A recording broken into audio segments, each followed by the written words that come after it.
আল্লাহু আকবার, আল্লাহু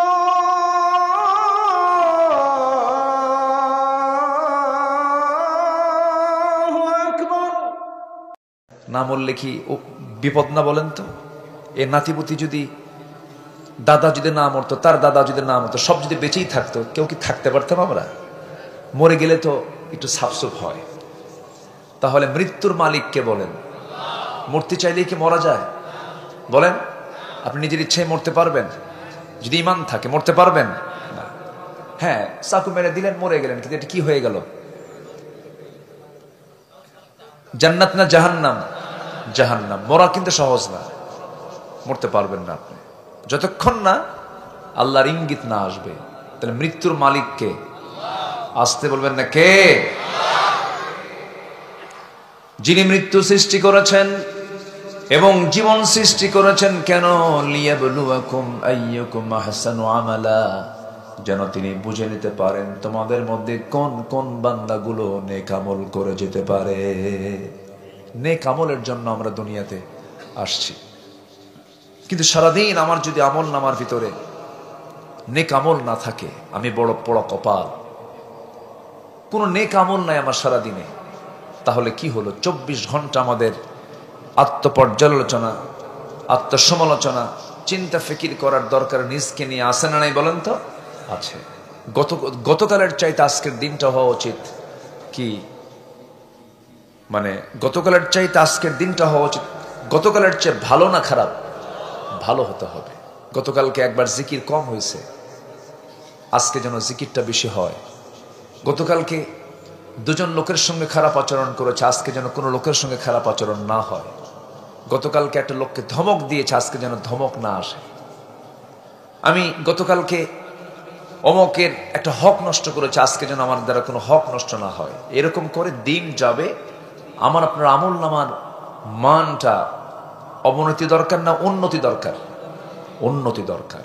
কারণ লিয়াবলুয়াকুম আইয়ুকুম আহসানু আমালা, আল্লাহ বুঝে নিতে চাচ্ছেন তোমাদের মধ্যে কোন কোন বান্দাগুলো ভালো কাজ করে যেতে পারে। আমার ভালো কাজ করব, জোরে বলি ইনশাআল্লাহ, আর জোরে বলি ইনশাআল্লাহ। সম্মানিত ভাইয়েরা, ভালো কাজ করতে গেলে ভালো মন দরকার। কি দরকার বলেন? ভালো মন দরকার। মনটা যদি পচা হয় ভালো কাজ হবে বলেন তো? এই জন্য আল্লাহ পাক বলছেন, সফলতা পেতে চাও? সফল হওয়ার জন্য কি লাগবে আল্লাহ পাক দু জায়গায় বলছেন। আমি ধীরে ধীরে আলোচনার সাবজেক্টের দিকে আস্তে আস্তে যাচ্ছি। আমার আওয়াজ সবাই শুনতে পাচ্ছেন তো? কারো কোনো সমস্যা নাই? বলি আলহামদুলিল্লাহ। থানার নাম কি? মহা আবার দেব, কাম সারছে। এখানে দেবের দেবী নাই? দেবীগঞ্জও কিন্তু আছে, পঞ্চগড়ের দেবীগঞ্জ আছে কিনা বলেন? একটা উপজেলা আছে। মহাদেব, দেবের দেবী আছে, গডের গডেস আছে, ভগবানের ভগবতী আছে, আমার আল্লাহর আসতে কয় আছে আছে আছে। এটাই হচ্ছে আমার আল্লাহ তাআলা। যেরকম সুবহানাল্লাহ। আমার কোনো দেব, আমরা কোনো গড, আমরা কোনো এরকম ভগবান আমরা কাউকে মানি না। যাদের ভগবতী গডেস দেবী আছে, আমাদের আল্লাহকে মানি, যার কোনো স্ত্রী নাই, যার কোনো শরীক নাই। তিনি আমার কে? আবার ভাববেন না আমি অন্য ধর্মকে গালি দিচ্ছি। আমাদের কথার তো লাইন কোন দিক দিয়ে কোন দিক নিয়ে যায় আল্লাহ জানে। ক্যামেরা তো আছে, এগুলো হচ্ছে কিরামুন কাতিবিন, বুঝলেন? শুধু হুজুরের দোষ খুঁজে বেড়ায়। দেখে যে হুজুরের কোন জায়গায় ভুলটা বের হয় ওটা দিবে ফরওয়ার্ডে। হুজুরের 14টা বাজন, 12টা না, 14টা। আমি খুব সতর্কই কথা বলি, এরপরেও আপনাদের উচিত এইসব ক্ষেত্রে একটু হলেও সচেতন থাকা। যেন একটা মিসিং যদি হয়েও যায়, এটাকে হাইড করা উচিত, এটাকে আড়াল করা উচিত। আপনার সামান্য ভিউ বাড়ানোর জন্য এই যে একটা বিভ্রান্তি, এটা উচিত না। কারণ দিন প্রচার হবে মূল উদ্দেশ্য, ঠিক কিনা বলেন? এটা হতে পারে তো, অনেক সময় হয় না, হয়ে যেতে পারে। সম্মানিত ভাইয়েরা, তাহলে আমাদের আল্লাহ তাআলার এমন একটা নাম যে নামের কোনো স্ত্রীলিঙ্গই হয় না। সুবহানাল্লাহ বলবেন না? যারা আরবি সাহিত্য বোঝেন, আরবি গ্রামার বোঝেন, সাহিত্য নিয়ে পড়াশোনা করেছেন, দেখবেন আল্লাহর কোনো স্ত্রীলিঙ্গই নেই। আমার আল্লাহর নামটা এমন নাম, 4টা হরফ না আমার আল্লাহর নাম।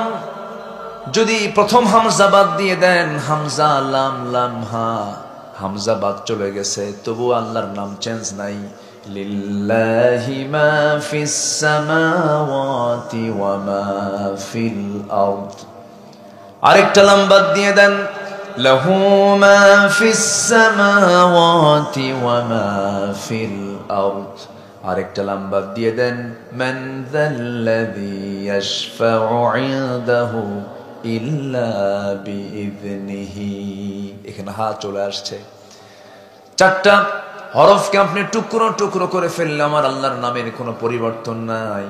সেই মহান রব্বুল আলামিনকে যারা পড়েন সুন্দর করে বলুন, আল্লাহু লা ইলাহা ইল্লা হুয়াল হাইয়ুল কাইয়্যুম হুয়াল্লাহুল্লাযী লা ইলাহা ইল্লা হু আলিমুল গায়বি ওয়াশ শাহাদাতি হুয়ার রহমানুর রহিম। জোরে বলুন আল্লাহু আকবার।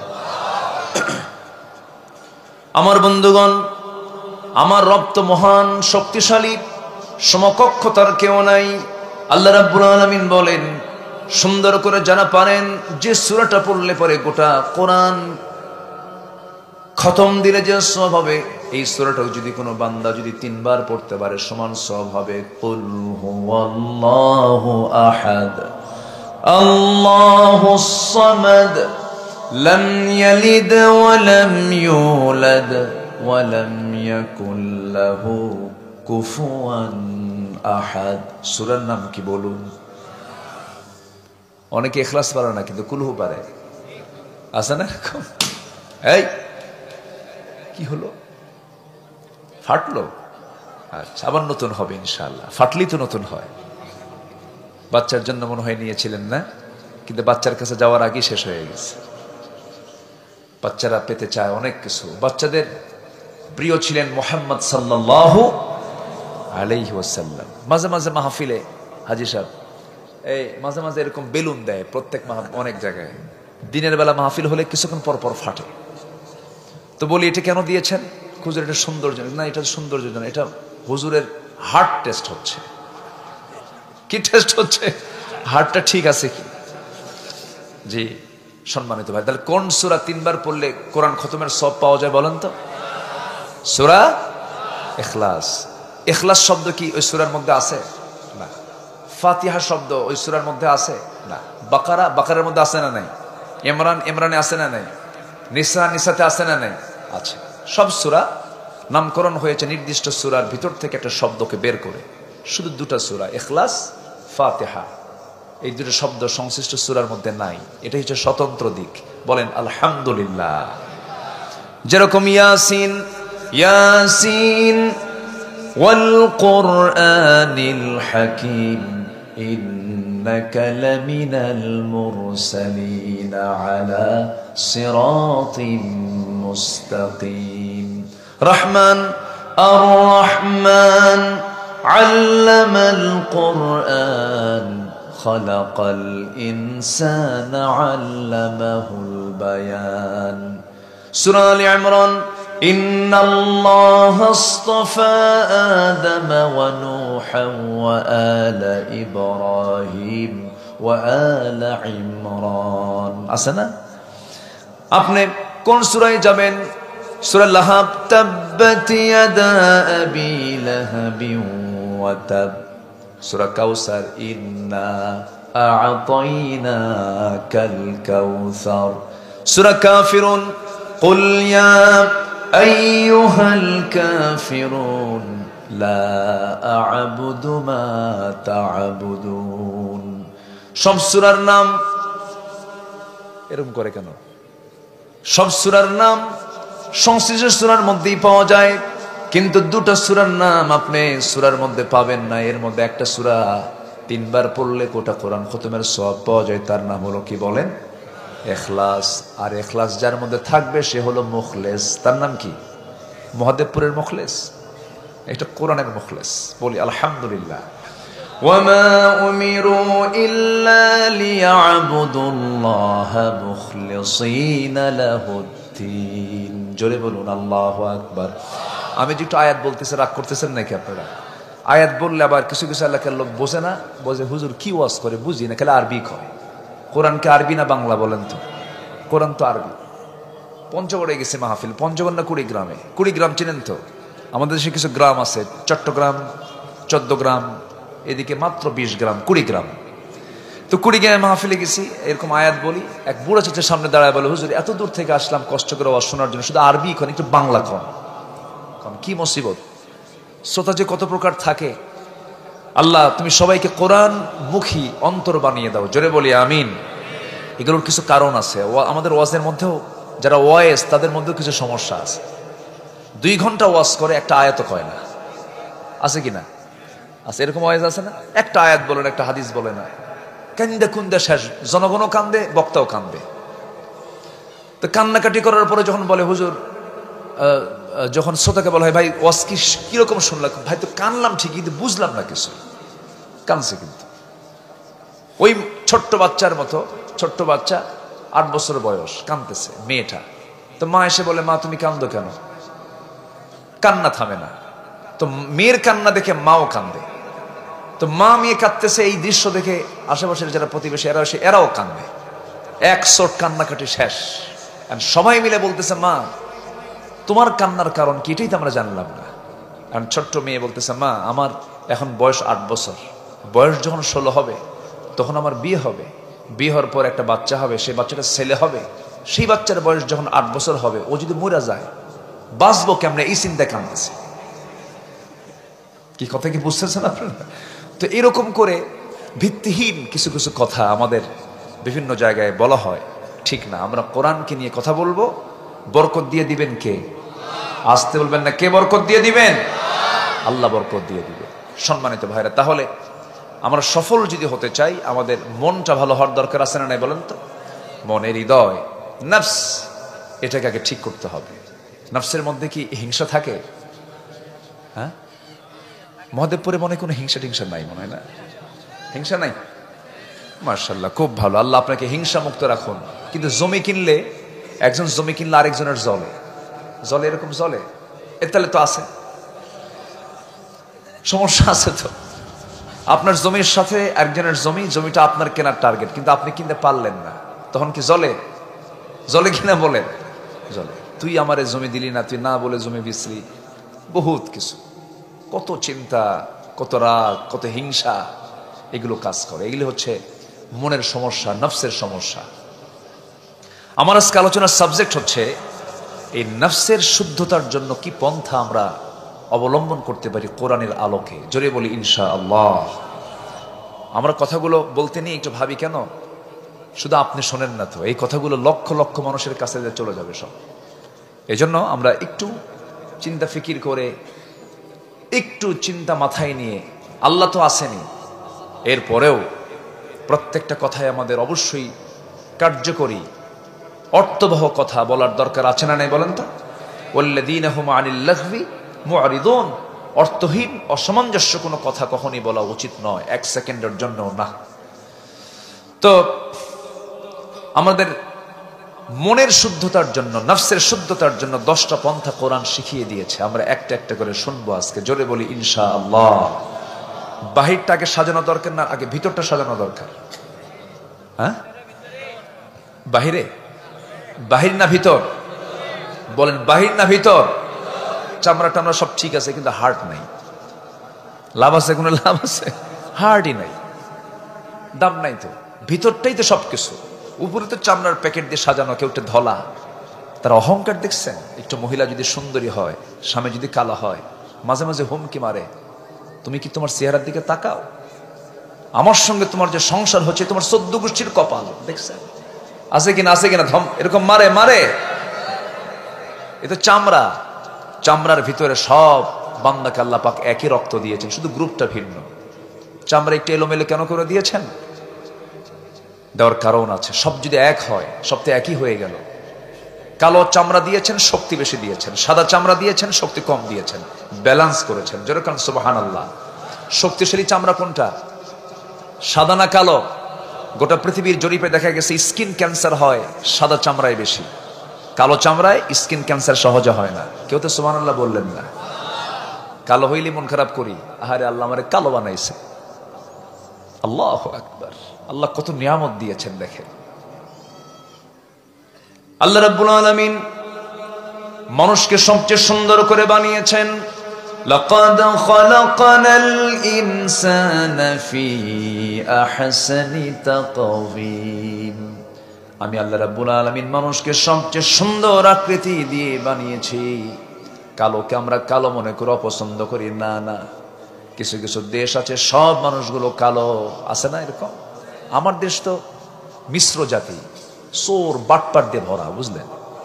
এই দেশে মানুষ খুবই কম, আমার ভালো না, খুব মিথ্যা কথা বলি, ছলচাতুরি করি।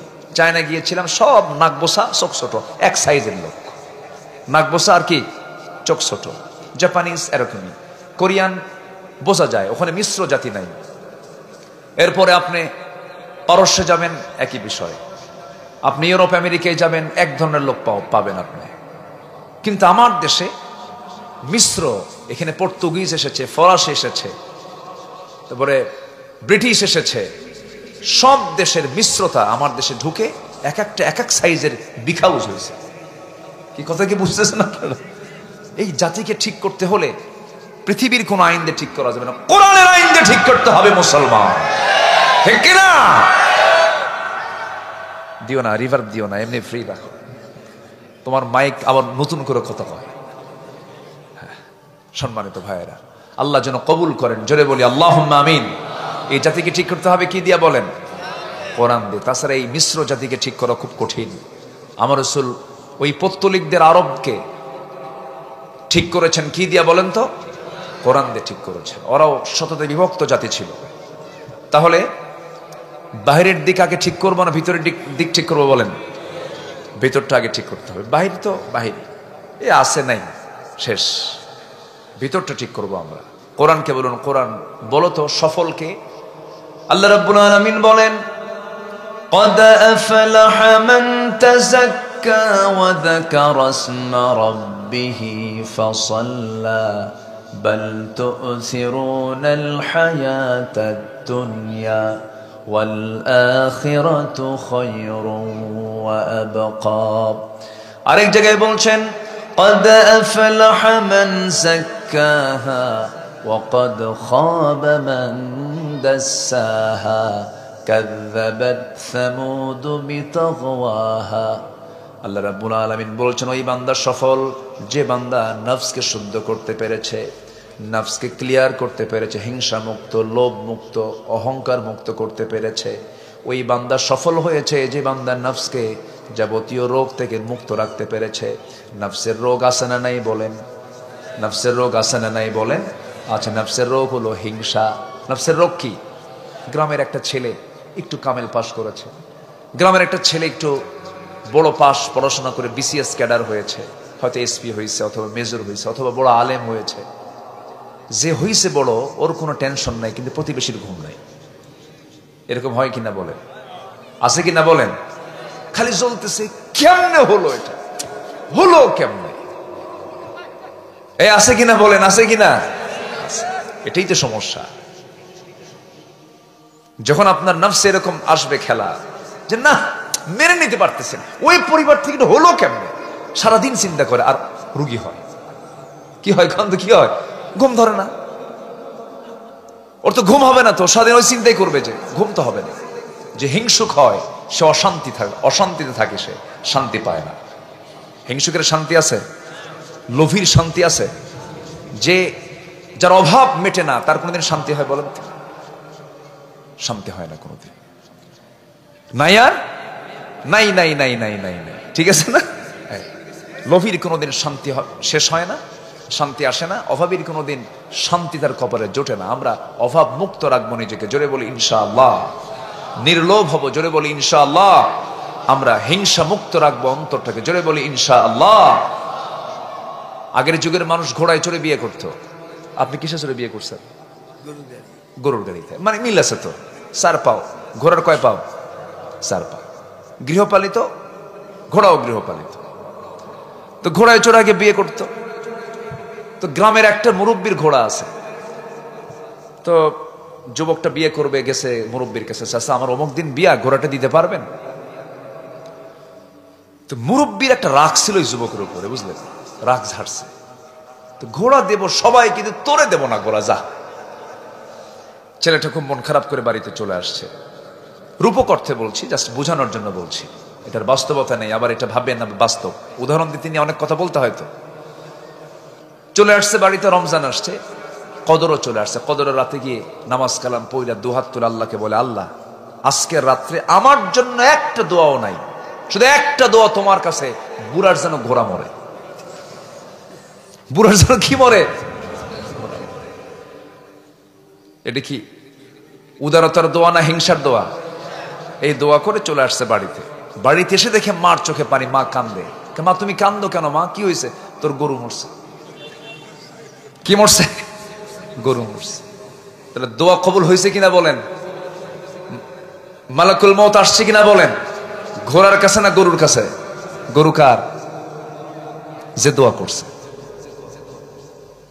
হিংসা যে করবে, হিংসার আগুনে সেই জ্বলে পড়ে সারখার হয়ে যাবে। হিংসকের হিংসা, যার জন্য হিংসা করা হচ্ছে, তার চুল পরিমাণ কোনো ক্ষতি আনে না, ক্ষতি বয়ে টানে না, ওইটাই জ্বলে পড়ে সারখার হয়ে যায়। ক্বালা ইয়াকুম ফিল হাসাদ ফাইনাল হাসাদা ইয়াকুলুল হাসানাত কামা তাকুলুন নারাল হাতাব, আও কামা ক্বালা আলাইহিস সালাতু ওয়াস সালাম। রাসূল বলেছেন, হিংসা থেকে নিজেকে বাঁচাও। হিংসা মানুষের আমলকে জ্বলে পড়ে সারখার করে দেয়, যেমন আগুন কাঠখণ্ডকে জ্বালিয়ে পড়ে সারখার করে দেয়। নাউযুবিল্লাহ। তাহলে নফসকে শুদ্ধ রাখার জন্য আমরা হিংসা করব না উদার হব? আল্লাহ তুমি ওরে বড় অফিসার বানাইছো, আমার ছেলেরও বড় অফিসার বানাও। ও 20 বিঘা জমি কিনছে, আমারও 20 বিঘা জমি কেনার তৌফিক দাও। আল্লাহ তুমি ও একটা রড সিমেন্টের দোকান দিয়েছে, আল্লাহ তুমি আমারও একটা দেওয়ার তৌফিক দিয়ে দাও। আর যদি কোন আল্লাহ ওরে তাদের ধ্বংস কর, আল্লাহ আপনারা ধ্বংস করবে। কি কথা কি বোঝা গেল? এই কথাগুলো বলার কি গুরুত্ব আছে ভাই? বলেন তো, এগুলো কথা বলার কি গুরুত্ব আছে? এই সমস্যা মাঝে মাঝে না সব সময়? সব সময় এই বিষয়গুলো আমরা অত্যন্ত সতর্কতার সঙ্গে আমরা ফেস করব। মন তো ভালো না, বুঝলেন, মন খুব খারাপ, মন খালি নেগেটিভ। মন পজিটিভ, এটা করতে হবে। মনকে স্বচ্ছ করব আমরা, হৃদয়কে প্রশস্ত করব আকাশের মতো। জোরে বলে আল্লাহু আকবার। আল্লাহ কবুল করুন, জোরে বলি আমিন। জ্ঞানীর মধ্যে অহংকার আছে না? জ্ঞানী খালি যদি বলা হয়, ভাই ওই লোকটার জ্ঞান কেমন, ও তো গরু, আছে কিনা? ওই লোকটা কেমন, ওর তো কোনো এলেমই নাই। মানে ওর মুখে পৃথিবীতে কেউ আলেম না, কেউ জ্ঞানী না, সব জ্ঞানী ও, ও হচ্ছে সবচেয়ে বড় মূর্খ। ঠিক কিনা? আছে কিনা বলেন? এগুলো আছে, এগুলো সমস্যা আছে কিনা? আপনি কি জানেন একটা মানুষের দাম কত? আপনি একটা মানুষকে আপনি এনকার করে যাচ্ছেন, তাকে এড়িয়ে যাচ্ছেন, তাকে আন্ডার এস্টিমেট করছেন, তাকে দাম দিচ্ছেন না। আপনি আদম সন্তানকে সম্মান করছেন। ওয়ালাকাদ কাররামনা বানি আদম, আমি আদম সন্তানকে আমি আল্লাহ সম্মান দিয়েছি। ইহুদির লাশ আসতেছে, ইহুদির লাশ, ইহুদি, সে কাফের, সে মুসলিম না, লাশ নিয়ে আসতেছে, ইহুদির লাশ নিয়ে আসতেছে। আমার রাসূল দাঁড়ায় গেলেন। সাহাবীরা বলছেন, ইয়া রাসূলুল্লাহ আপনি দাঁড়ায় গেলেন, সে তো ইহুদি। কি ইহুদি হয়েছে দেখি মানুষ না? ও কি মানুষ না? আমি কি মানুষকে সম্মান করব না?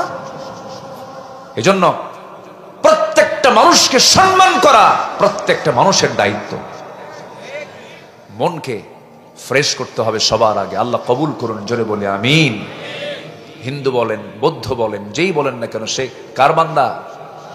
আপনার অহংকার করা যাবে? যাবে না। এই মনকে ফ্রেশ করার জন্য, এই হৃদয়কে নফসকে শুদ্ধ করার জন্য 10টা পন্থা আল্লাহ রাব্বুল আলামিন গোটা কোরআনে খুঁজে খুঁজে আমি একটু বের করার চেষ্টা করে আজকে বলতে চাচ্ছি।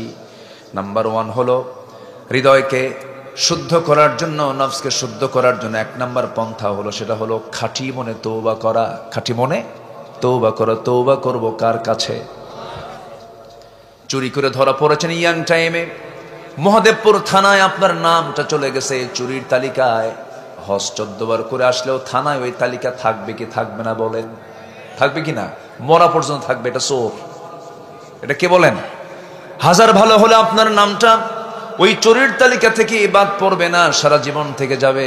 কিন্তু আল্লাহ বলছেন, বান্দারে তুই চুরি করেছিস, ডাকাতি করেছিস, খুন করেছিস, জেনা করেছিস, যা করেছিস, যদি খাঁটি মনে তওবা করে আমার পথে যদি ফিরে আসিস, আর ওই পথে যদি না যাস, সমস্ত তালিকা থেকে তোর নামটা মাইনাস করে তোকে জান্নাতের তালিকায় তোর নামটা উঠায়া দেব।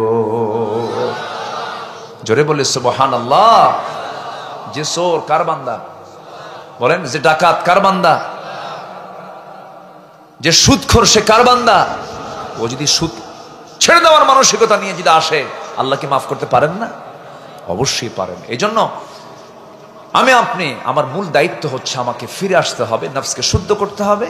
আমরা খাঁটিয়ে মনে তওবা করব। কার কাছে? দল করছি দুনিয়াতে সারা জীবন, আকাম কুকাম করছি, বেনামাজির দল করছি, আর জীবনে করব না। আল্লাহর দলে আসবো। কবুল করবেন কে? আসতে বলুন, কবুল করবেন কে? দল তো সব দেখলামই আমরা। দল দেখা কি বাদ আছে আমাদের? শুধু একটা দল দেখা বাদ আছে, ইসলামী দল। এ পর্যন্ত যত সরকার ক্ষমতায় আসছে 54 বছর, একটা বছরও কি, একটা মৌসুমও কি ইসলাম প্রতিষ্ঠা করতে চায় এমন কোন দলকে এদেশের জনগণ কি রায় দিয়েছে? রায় দিয়েছে কি বলেন? দেয় না। সব দল দেখা শেষ। দেখলাম তো 16 বছর, 16 বছর, 9 বছর, 25 বছর অনেকেই শাসন করলেন। আইয়ুবের শাসন, মুজিবের ভাষণ, জিয়াউর রহমানের খাল কাটা, চাচা এরশাদের তাল বেতাল, কখন কি কইছে হুঁশ নাই, আর মাঝখান দিয়ে শুধু হরতাল আর হরতাল। সব দেখা শেষ। আগামীর দেশ আমরা দেখতে চাই কোরআন হাদিসের বাংলাদেশ। আসতে কোন কেন? সবাইকে রাজি আছেন? আগামীর দেশ আমরা দেখতে চাই কোরআনের বাংলাদেশ। রাজি আছেন কারা কারা? হাত উঁচু করে দেখান মুসলমান।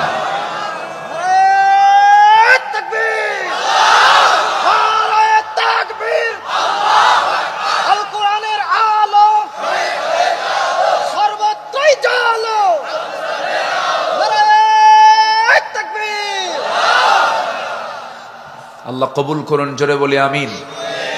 আমার পূর্বে আপনি কথা বলেছেন না, সব ওয়াজ শুনছি আমি, খুব সুন্দর। আল্লাহ তুমি তার কথায় বারাকা দিয়ে দাও। এত আসতে বললেন কেন? মারামারি আছে নাকি? বোঝাপড়া আছে? জোরে কোন আল্লাহুম্মা আমিন। ওয়াজ করলাম কিছুক্ষণ আগে, কি আবার আসতে কোন কেন? ওয়াজ করলাম কি এটার প্রতিফলন থাকতে হবে না? এটা জোরে বলেন আমিন। নিজের জন্য দোয়া লাগে না ভাই।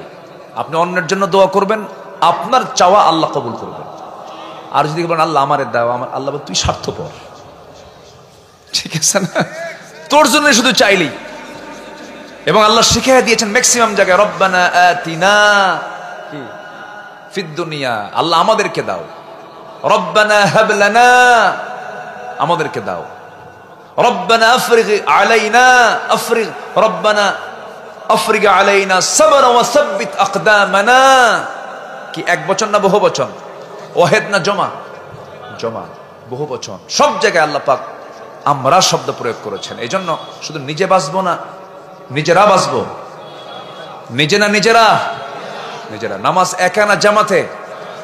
আমি পড়বো না আমরা পড়বো, আমি কায়েম করবো না আমরা কায়েম করবো, আমরা কায়েম করবো।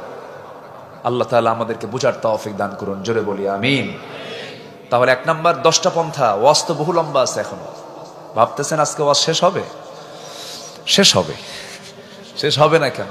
আমরা সময় মতো শেষ করবো। 1 নাম্বার হলো আমরা খাঁটি মনে তওবা করব। কার কাছে? আল্লাহর কাছে। চুরি করছে আর জীবনে চুরি করব না। খোঁটা মারছে আর জীবনে মানুষের রাস্তা বন্ধ করে খোঁটা মারা কি যাবে? যাবে যাবে। একটু রাগ করলে, একটু রাগারাগি হলে প্রতিবেশীর সাথে খোঁটা নিয়ে এসে বলে এ মার এখানে, এই রাস্তা দিয়ে না যেতে পারে। এরকম লোক তো মনে হয় মহাদেবপুরে নাই, আছে? এগুলো আছে, খোঁটা মার। মানে ভাবসাব মনে কি জানেন, যে জমি ওরই জমি, আল্লাহর জমি না। ভাবসাব এরকম। সে যে খোঁটা মেরে আটকায় দিচ্ছে কার বান্দাকে? কার বান্দাকে? আল্লাহর বান্দাকে যে আটকায় দেয়, আল্লাহর জান্নাত আটকায় দিয়ে জাহান্নাম দিয়ে দিবে। এত সস্তা না। প্রতিবেশীর ব্যাপারে রাসূল বলেছেন, আমার প্রতিবেশীর যদি কষ্ট না হতো, প্রতিবেশীকে আমি সম্পত্তির ওয়ারিস বানায় দিতাম। সম্পত্তির কি বানায় দিতাম? ওয়ারিস। ওয়ারিস বানাই নাই, কপাল ভালো। যদি ওয়ারিস বানাতেন তাহলে কি হতো বলেন তো? দিত না? বাধ্য হতো। তাহলে গুরুত্বটা দেখেন, যে আমি যদি আমার উম্মতের যদি কষ্ট না হতো, প্রতিবেশীর কি সম্পত্তির ওয়ারিস বানায় দিতাম। কত গুরুত্ব প্রতিবেশী। সেই প্রতিবেশী বিয়ের দাওয়াত পায় না, আছে কিনা বলেন? কেন পায় না? গরিব। কিসের জন্য? কিসের জন্য বলেন? গরিব। কিসের সমস্যা বলেন? কিসের সমস্যা? নাফসের বলেন কিসের? নাফসের। দেয় না। গরিব মানুষ দিলে কেমন হবে, কি দেবে না দে। বিয়ের অনুষ্ঠানে যারা বিয়ের অনুষ্ঠানে যারা অলিমা করতে নিয়ে যারা ধান্দায় থাকে উঠেও করে নেব, ওটা জায়েজ নাই, ঠিক কিনা? আকিকার গোশত আপনি খাওয়াবেন, যদি মনে ধান্দা থাকে যে আমি কিছু নেব, জায়েজ নাই, ঠিক কিনা বলেন? ঠিক কিনা? গরিব দাওয়াত পায় না। অথচ আপনি মরে যাবেন, যখন মরে যাওয়ার সঙ্গে সঙ্গে আপনি বিয়ের অনুষ্ঠানে দাওয়াত দিয়েছিলেন। প্রবাসী আমেরিকায় থাকে, প্রবাসী লন্ডনে থাকে, তারা বিয়ের অনুষ্ঠানে এসেছিল, কিন্তু হঠাৎ করে আপনি অসুস্থ হয়ে মারা গেলেন। মারা যাওয়ার সঙ্গে সঙ্গে আপনাকে দেখার জন্য, আপনার সেবা করার জন্য আপনি মরে গেছেন। কবর খনন করার জন্য সেই গরিব লোকটাই সুন্দর করে হাতের ভিতরে একটা কোদাল নিয়া বাঁশ কেটে কেটে সুন্দর করে মাটিতে খনন করে আপনার দাফন কাফনের ব্যবস্থা করবে ওই গরিবটা। জোরে কোন সুবহানাল্লাহ, ঠিক কিনা? এটাই তো প্রতিবেশী। আমার প্রতিবেশীর সঙ্গে সুন্দর আচরণ করব, জোরে বলি ইনশাআল্লাহ। নিজ পরিবার প্রতিবেশীর কাছে আমরা ভালো থাকবো, জোরে বলি ইনশাআল্লাহ। যে প্রতিবেশীর কাছে ভালো, যে পরিবারের কাছে ভালো, রাসূল বলেছেন সে বান্দা আল্লাহর কাছে ভালো। আল্লাহ কবুল করুন, জোরে বলি আমিন।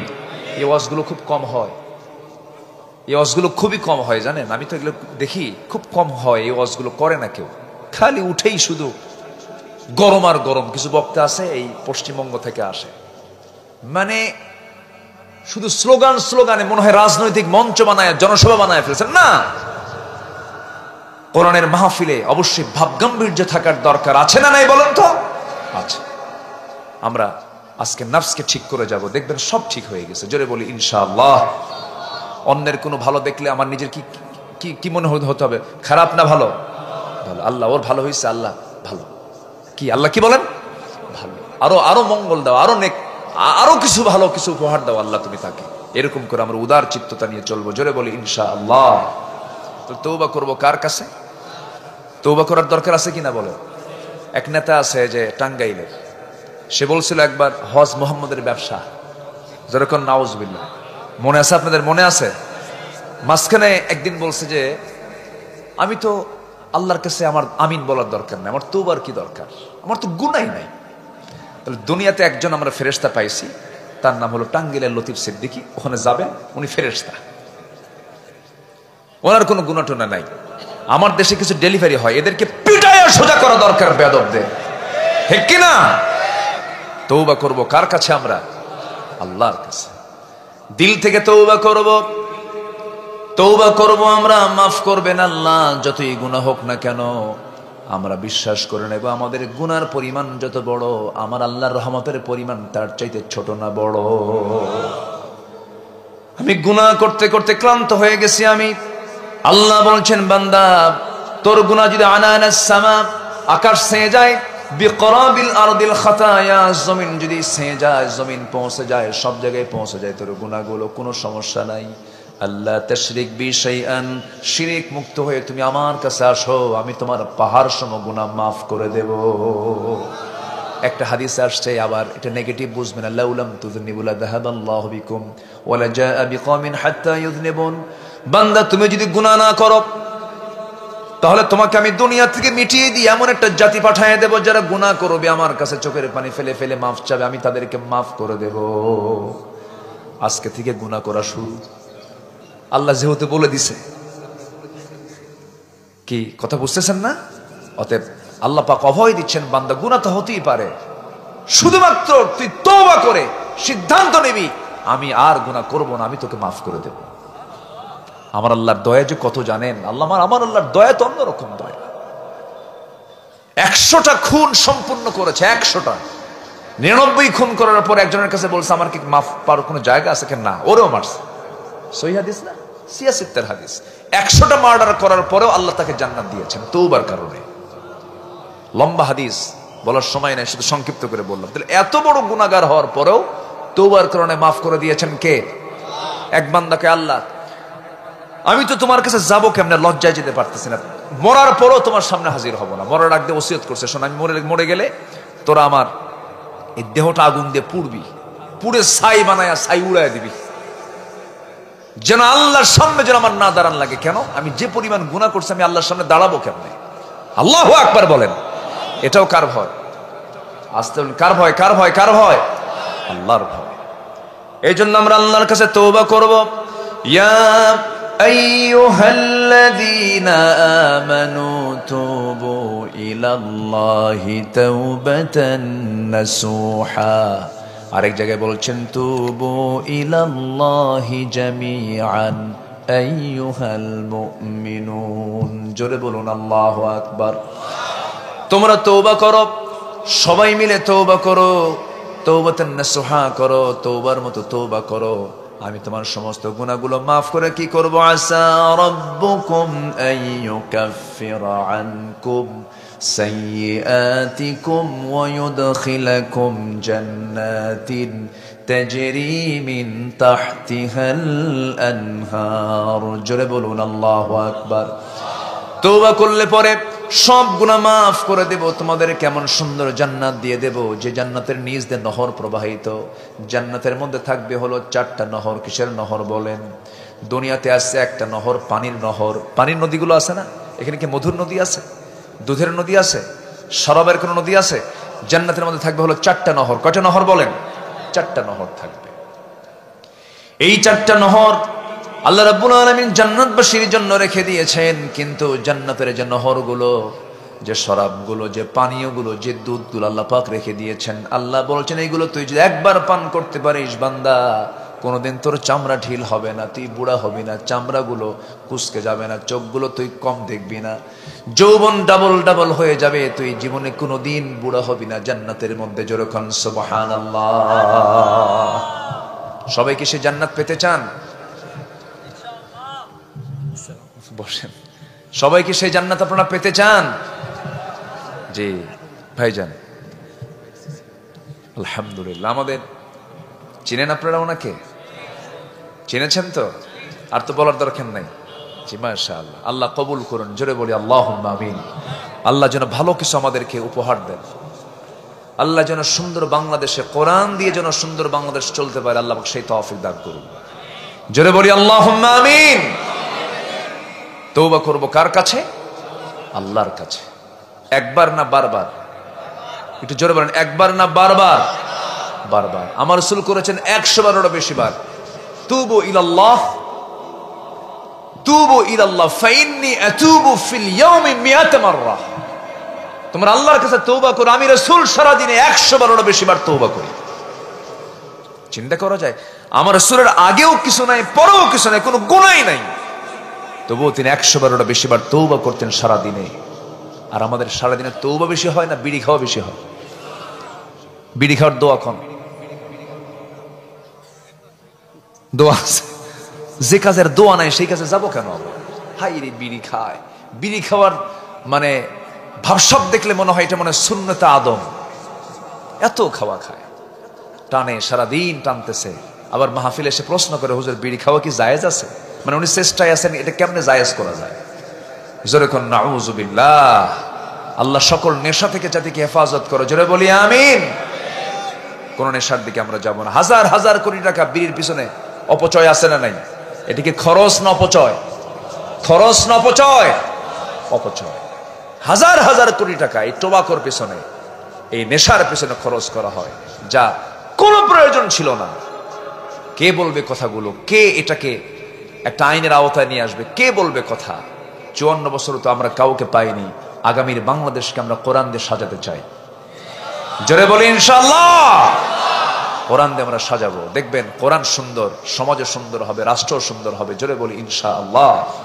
কোরআন দিয়ে সমাজ চালালে, কোরআনের সমাজ যারা গড়ে, যারা রাষ্ট্রনায়ক হয়, তারা কেমন হয় দেখেন। সাইয়েদনা ওমর ফারুকের নাম শুনছেন তো? কয় নম্বর খলিফা বলেন? বলেন বলেন বলেন। মোট খলিফা কয়জন? 30 বছরে কয়জন? বলেন বলেন বলেন বলেন।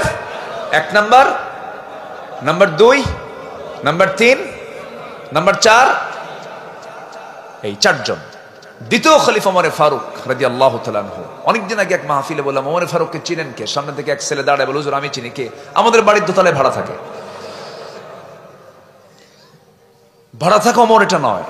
এই ওমর হচ্ছে সেই ওমর, রাতের আধারে 2 বছর তিনি কোনোদিন ঘুমান নাই। জনগণকে দেখতে দেখতে তার টাইম পার হয়ে যেত। সুঠাম মানুষ শুকায় গেছেন, বলা হলো, ওমর এরকম করে শুকান কেন? আমারে যে দায়িত্ব দিয়েছে এই দায়িত্ব আমারে স্বাস্থ্যহীন বানায় দিয়েছে, ঘুম ধরে না। কি চিন্তা ছিল! নিঝুম পল্লীতে এক প্রত্যন্ত অঞ্চলে চলে গেলেন। সাথে ছিলেন সাইয়েদনা আলী রাদিয়াল্লাহু তাআলা আনহু। চলে গেছেন, ছোট্ট একটা কুঠির ঘরের মধ্যে এক মহিলা, বৃদ্ধ নারী দাঁড়ায় আছে, বসে আছে।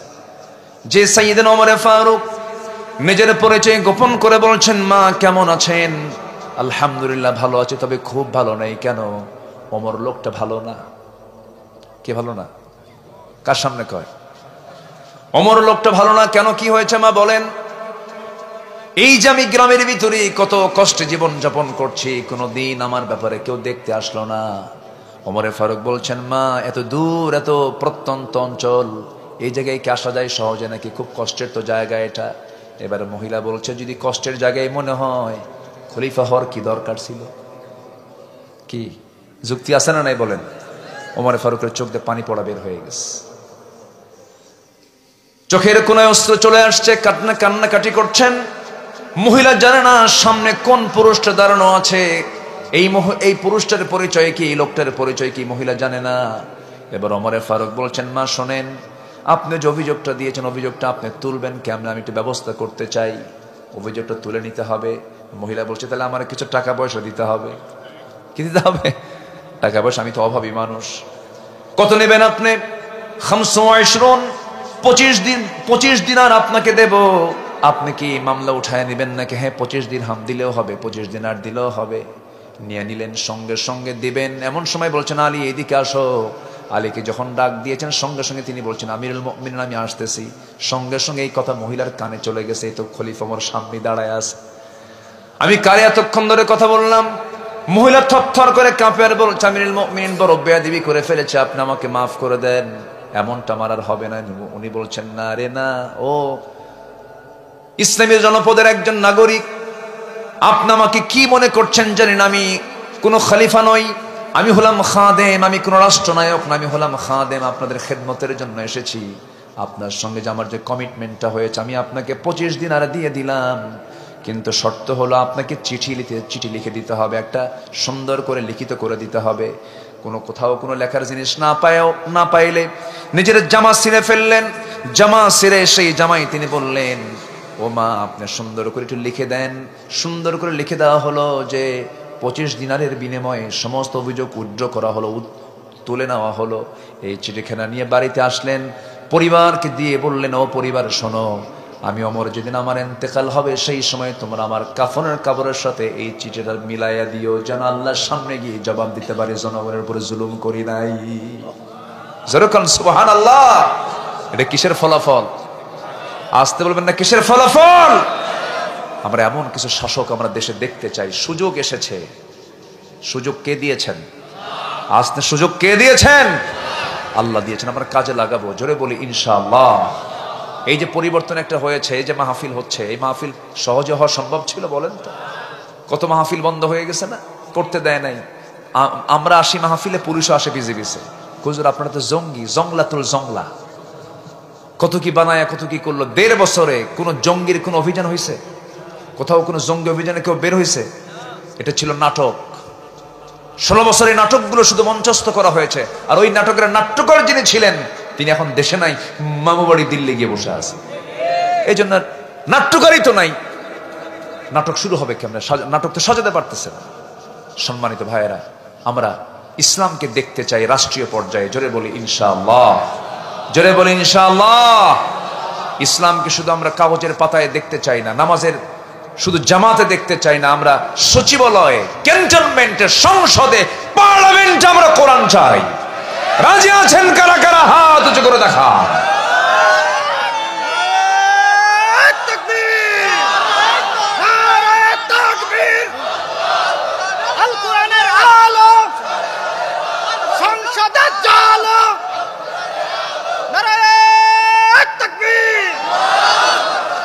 আল্লাহ কবুল করুন, জোরে বলি আমিন। সম্মানিত ভাইয়েরা, 1 নম্বর তওবা চলে গেল। নফসকে শুদ্ধ করার পন্থা আমি কয়টা বলেছি বলেন তো? বলেন কয়টা? চলতেছে কয় নাম্বার? আরো আছে কয়টা? নুরু ওয়াজ কি শেষ না শুরু? অনেক কথা। নাম্বার 2, আমরা সালাতের প্রতি যত্নবান হব। জোরে বলি ইনশাআল্লাহ। যত্ন নেব কিসের? চেহারার আগে না সালাতের আগে? সালাতের যত্ন নিলে চেহারার যত্ন হয়ে যাবে। যে 5 ওয়াক্ত ওযু বানায় তার চেহারা সবচেয়ে সুন্দর থাকে। আর যে নামাজ পড়ে না, বিড়ি খায়, বিড়িখোর মনে হয়, বিড়িখোর। ঠিক কিনা বলেন? যে বিড়িখোর তার চেহারা দেখলে টের পাওয়া যায় না? যায় কিনা বলেন? আবার আল্লাহ এমন ভাবে সিলগালা করে দেন যে নেশা করবে তার রক্তে নেশার চিহ্ন থাকবে। ইসলাম যদি ক্ষমতায় আসে, নেশাক্রান্ত কোন ব্লেডে যদি ধরা পড়ে, ব্লেডে নেশা আছে, ওর চাকরি হবে না, চাকরি হবে না, সব বন্ধ হয়ে যাবে। সব বন্ধ হবে না? জায়গা মতো টিপ দিলে, জায়গা মতো কাজ করলে সব নেশা এমনি আপনা আপনি সব ছুটে চলে যাবে। নেশা করবেন, বালা মান কাসাবা সাইয়্যাতান ওয়া হাতাত বিহি খাতিআতুহু উলাইকা আসহাবুন নার। পাপ করবেন, পাপ আপনাকে ঘেরাও করে ফেলবে। নেশা করবেন, ব্লাডের চিহ্ন ঢুকবে। আল্লাহু আকবার বলেন। ঠোঁট কি হবে? আজ থেকে ঠোঁট কি হবে? কালো হবে। ঠোঁট দিয়েছেন গোলাপি, কালো বানাইছে বান্দা, দোষ কার? আল্লাহর। দেখেন আল্লাহর কইছে, আল্লাহর দোষ। বিড়ি আপনি খাবেন, আল্লাহ আল্লাহ আপনার ঠোঁট কালো বানাইছে না? কি সুন্দর চেহারা, বিড়ি খায়, করেটা কি চেহারা। আবার কিছু দরবার আছে আমার দেশে, আবার কিছু দরবার আছে সে দরবারে গাঁজা খায়। ওরা বলে গাঁজা নাকি বেহেশতের গাছ। বুঝলেন? এই তো হচ্ছে অবস্থা। ওই দরবারে বসে বসে গাঁজা টানে আর বলে আল্লাহকে তালাশ করছি। কাকে তালাশ করতেছে? কোন তো আল্লাহকে তালাশ করছে। কিচ্ছু না, 1.5 হাত লাঠির বাড়ি পড়লে সব তালাশ ছুটে যাবে। ঠিক কিনা? মানুষ ভালো হবে কিসের যত্নে? দেহের যত্ন আগে না নামাজের যত্ন আগে? নামাজ। আমরা নামাজের যত্ন নেব। জোরে বলি ইনশাআল্লাহ। قد أفلح من تزكى وذكر اسم ربه فصلى। আমরা জিকির করব কার? কেমন করে? নবীর মতো। কার মতো বলেন তো? নবীর মতো জিকির করব, না এই যে গাঁজাখোরদের মতো জিকির করব। কার মতো? নবীর মতো। সুবহানাল্লাহ, আলহামদুলিল্লাহ, আল্লাহু আকবার। আর গাঁজাখোররা হু খাজা, দিল কর তাজা, ইসমে জালাল, গাজার কুলকি খাওয়া হালাল। যখন নাউজুবিল্লাহ। শয়তান তো দেখা যায় না, কিন্তু দেখা যদি যায় ওগুলো শয়তান। কিন্তু ঠিক কিনা? সে মোষগুলো দেখছেন, শাহজালাল আল ইয়ামিনের কবরে গেছেন, সামনে পাইলাম জিয়ারা করে আসি, সামনের দিকে বসে আছে এরকম ডাকাতের মতো, সালার চট পড়ে, মোষ আর দাড়ি দেখে মনে হয় লাল টকটকা, আর মোষ বিশাল এরিয়ার মোষ, 2.5 ইঞ্চি, হাইব্রিড জাতের, এরকম মোটা। সে মোষ কাটেও না, বুঝলেন? মোষও বড়, দাড়িও বড়, মাথার চুলও বড়, বগলের চুলও তো বড়, বগলও কাটে না, দাড়িও কাটে না, মোষও কাটে, নিচের দিকে আর গেলাম না। মাথার চুলে তেলও দেয় না। যে চুলে তেল নাই সেই চুলে যদি মশু উকুন থাকতো, উকুনও বিরক্ত হয়ে বলবে কোন চুল আল্লাহ তুমি পাঠালা, খাদ্যও নাই। এইগুলো শয়তান, এগুলো সব শয়তান। এগুলো কি বলেন সব কি এগুলো? শয়তান। নামাজ যে পড়বে সে কি উচ্ছৃঙ্খল না শৃঙ্খল? অনিয়মিত না নিয়মিত? ইররেগুলার না রেগুলার? রেগুলার। তার জীবনটা হবে সাজানো গোছানো, নামাজ কেন্দ্রিক জীবন। জোরে বলি ইনশাআল্লাহ। আল্লাহ রাব্বুল আলামিন বলেন নামাজ পড়লে আমার কি হবে? যারা পারেন ঠোঁট মিলিয়ে কমন আয়াত বলুন, ইন্নাস সালাতা তানহা আনিল ফাহশাই ওয়াল মুনকার ওয়ালাযিকরুল্লাহি আকবার ওয়াল্লাহু ইয়ালামু মা তাসনাউন। জোরে বলুন আল্লাহু আকবার। সূরাতুল আনকাবুত আয়াত নাম্বার 45 আল্লাহ রাব্বুল আলামিন বলছেন নামাজটা যদি ঠিক মতো আদায় করতে পারো, ফাহিশা কাজ থেকে, নিন্দনীয় কাজ থেকে বাঁচতে পারবা। আল্লাহর জিকির বেশি করে করো। নামাজের ফলাফল হলো নামাজ কায়েম হলে সেই সমাজে কোনো সুদ থাকবে না, জেনা থাকবে না, সেই সমাজে কোনো প্রকার ইসলাম বিরোধী, শরীয়ত বিরোধী কোনো কাজ থাকবে না। কিন্তু দুঃখে মনটা কেমন যেন হয়ে যায় মাঝে মাঝে। 54 বছরে চলে গেল, এত শাসক আসলো গেল, সুদের আইন পাশ করেছে, মদের আইন পাশ করেছে, কিন্তু এই মুসলমানগুলো আজ পর্যন্ত নামাজের আইন পাশ করতে পারে নাই। বড় লজ্জার ব্যাপার এটা। কিন্তু আমার মৃত্যুর পরে আমার আল্লাহর সামনে আমি যখন দাঁড়াবো, প্রথম প্রশ্ন হবে কি নিয়ে? বলেন, আসতে বলবেন না, কি নিয়ে প্রশ্ন হবে? আবার কোরআনকে প্রশ্ন করুন, কোরআন বলো তো সবচেয়ে বড় অপরাধটা কি? কোরআন বলে দিচ্ছে সবচেয়ে বড় অপরাধ হলো ফাখালাফা মিন বা'দিহিম খালফুন আদাউস সালাতা ওয়াত্তাবাউশ শাহাওয়াত ফাসাউফা ইয়ালকাউনা গায়্যা। নামাজকে যারা নষ্ট করবে, নফসের যারা দাসত্ব করবে, আমি আল্লাহ রাব্বুল আলামিন শুধু জাহান্নাম দেব না, জাহান্নামের যে গর্তগুলো আছে এর মধ্যে অন্যতম গর্ত হলো গাই নামক গর্ত। গাই নামক গর্তের মধ্যে আমি তাকে ঢোকায়া ছাড়বো। গর্তগুলো এত ভয়ঙ্কর যে গাই নামক গর্তকে দেখে জাহান্নাম পর্যন্ত ভয় পায়, এত ভয়ঙ্কর গর্ত গাই নামক গর্ত। সেই গাই নামক গর্তের ভিতরে জেলের মধ্যে সেল থাকে, ওই সেলের মধ্যে আল্লাহ রাব্বুল আলামিন তাকে ঢোকায়া ছাড়বেন। অপরাধ হলো নামাজ ছেড়ে দেওয়া। অথচ আমার দেশে আজকে সবচেয়ে যদি বড় অপরাধকে আমরা যদি চিহ্নিত করি জাতীয়ভাবে, তাহলে দেখা যাবে এই জাতির মধ্যে সবচেয়ে বড় অপরাধ হচ্ছে সেটা হলো নামাজ পড়ে না জাতি। 95% নামাজ পড়ে না। রাষ্ট্রীয় উদ্যোগের দরকার আছে না নাই? আসতে বলবেন না, আছে না নাই? আচ্ছা, নামাজ পড়ে না। আর নামাজের ভয়ঙ্কর শাস্তি হলো জেলখানা, শুধু নয় সেল। জেলের মধ্যে একটা যন্ত্রণার জায়গা আছে, কি বলেন তো? সেল। যারা বিশেষ আসামি, দাগি আসামি মনে করে গভর্নমেন্ট যাদেরকে, তাদেরকে ওই জায়গায় পাঠায় দেয়, একা একা থাকে, ওখানেই পেশাব, ওখানেই পায়খানা। আল্লাহ পাক আমার একবার নিছিল, বুঝলেন, আমার নসিবটা ভালো। যদি না নিত এখন তার যাওয়ার সম্ভাবনা নাই, বুঝেন নাই? ওই সময় চান্স পাইছিলাম, গেছিলাম, ঢুকে গেছিলাম। এটা সুযোগ, চান্স তো এটা। আমি জেলখানার নাম দিয়েছি মাদ্রাসা ইউসুফিয়া, বুঝেন না? মাদ্রাসায় কি ইউসুফিয়া। তো আমারে মাহফিল শেষ করে বাসায় গেছি, পুলিশ ঘেরা দিয়ে আমারে ধরে নিয়ে থানায় জমা দিল। ওসির সামনে বসে আছি, থাকার তো জায়গা নাই ওই জায়গায়। ওসির সামনে চেয়ার আমাকে বসায় দিছে, বসে আমার দিকে তাকাইছে একবার, ওই যে মাথা নিচু করে আছে, আর কথা কয় না। বললাম, ওসি সাহেব আপনি রুকুর হালতে কেন? তো বলে যে ভাই কি বলবো, আমি আপনার ওয়াজের খুব ভক্ত, আমার বউ ভক্ত, আমার সন্তানের ভক্ত, ধরে আনছেন কেন? তো বলতেছে ভক্ত তো ধরছেন কেন? হুজুর কি করব, পারলাম না তো। খুব চেষ্টা করছে, উপর থেকে খুব চাপ, পারলামই না। সামনে নির্বাচন, হুজুর মাফ করে দিয়েন, কয়েকদিন জেল টেল খেটে আসেন, নির্বাচন শেষ আপনি বের হয়ে আসবেন। দেখছেন কি সুন্দর করে ওয়াজ করে। তো বললাম যে তাই, আচ্ছা ঠিক আছে, ভালো। তো মামলা যা ছিল আরো কিছু যোগ দিল, ইচ্ছার বিরুদ্ধে। তো অনেক পুলিশ চায় নাই, এগুলো চায় নাই, পুলিশরা বাধ্য করেছে। বলতেছে হুজুর কি করবেন, ছেলে মেয়ে আছে, বাচ্চা কাচ্চা আছে, চাকরি তো রক্ষা করা ফরজ। আমি বললাম ইমান রক্ষা করা নফল। শেষমেশ তো পুলিশের সন্তানও চলে গেছে জুলাই আগস্টে, যায় নাই, যায় নাই, যায় নাই।